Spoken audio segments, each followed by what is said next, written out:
Carnelia, Chapter 6, Ascertaining the Inner Workings.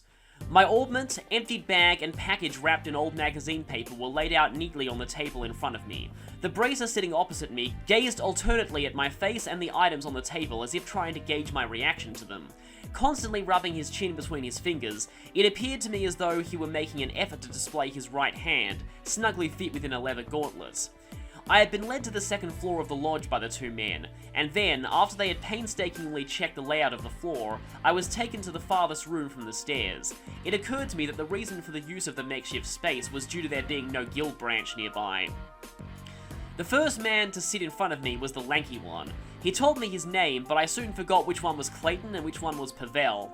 About the time I had finished being frisked, the bracer wearing the gauntlets, Clayton or Pavel, whoever it was, returned and whispered something in his partner's ear. It seemed as though they were trying to locate Sister Carnelia, but having no luck. After much probing on the subject of her and the Jaeger Corps, and after relating everything I had heard from her on the train, I turned the conversation around and, playing the role of a victim, inquired into her past history. Though, strictly speaking, I guess I was, in fact, a victim. Her name is Selnet, Ein Selnet, read aloud the lanky bracer from a pocketbook he held just below eye level. Originally a constituent member of a Jaeger Corps, her present affiliation and activities are unknown. In short, added his partner pompously, she's not the type of person any upstanding citizen should be getting involved with. He reached out his gauntlet-clad hand and picked up the object bundled in scrap paper. Checking my reaction all the while, he unwrapped the paper, laying it out flat in the center of the table. Its contents turned out to be a lump of metal ingrained with a sort of clay-like substance. I blurted out, I was on my way to a research institute with the item when everything happened, and then threw in the address of some non-existent client for good measure. The bracers took notes, making sure not to leave out any details of our conversation. Then, to dispel any lingering suspicions, I agreed to stay with them under their watchful eyes for the night. The next day, I also found myself inclined to go along with them to the nearest guild branch in order to file a report about the events that happened back at the station, but I had no qualms over the matter. My greatest concern at the moment, after all, was not running into any more trouble. I awoke as the sun came over the horizon and day broke. With the advent of a peaceful morning, I sat up in bed and breathed a sigh of relief. The bracers who had stood guard on the previous night were no longer present in the room, but the sound of their voices could be heard echoing out in the hallway beyond the closed door. Slipping my arms through the sleeves of my jacket, I felt a sharp pain in my right elbow which brought back vivid memories of the woman from the day before. Suddenly, a feeling of uneasiness came over me, and still half undressed, I began adjusting my orbment. After opening its back cover, I used a thin piece of tan doe skin and started plucking out the quartz installed in each slot. It didn't take but 5 minutes to insert them each into different slots and rearrange their configuration with a set of light magic as my base. One by one, I replaced each screw until finally the metallic panel was back in place. As a feeling of calmness set in, I rolled back over in bed.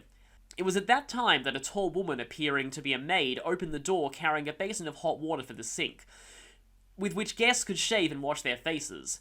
After placing the small steaming tub on the table, the woman went quickly about her daily task of removing the bed linen. Finding myself shooed from my own bed, I reluctantly headed towards the basin when just beyond the open door I caught sight of two shadows cutting across the hallway in succession. "They're here," I heard myself mutter as the low tone of my suppressed voice reached my ears. With only a bar of soap in hand, I remained unbelievably calm as I quickly shut and bolted the door. Then, pondering my next move, I stood still with my back pressed up against the wall. On the other side of the hardened clay wall, the brief clamour of fighting ensued. Fumbling with the chain attached to my hip pocket, I grabbed hold of the orbment I had adjusted just barely moments before. It was two bracers versus the two others I had seen moments ago. Throwing myself into the mix with the two men from the guild would definitely put us at an advantage from a numbers standpoint. However, when I turned again to face the door, the voice of self-doubt came percolating through my closed lips in the form of a distant mutter. "There were only two of them?" I murmured to myself. If Sister Carnelia's words were to be believed, then one unit consisted of 3 people, not 2. Again, I questioned myself inwardly. Then where's the third? The hair on the back of my neck stood on end as I realized my plight. Something swung down over the top of my head, catching me around the neck, and the next instant I was flung to the ground. From the corner of my blurred and spotty vision came the inexplicable view of a woman with demonic bloodshot eyes standing over me, trying to wrench the very life out of me with every twist of the sheet she had wrapped tightly around my throat.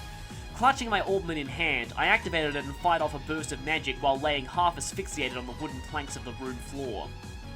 The destructive vortex of compressed air sliced deeply into my hip, but at the same time caused the woman to double over before forcefully blowing her to another part of the room.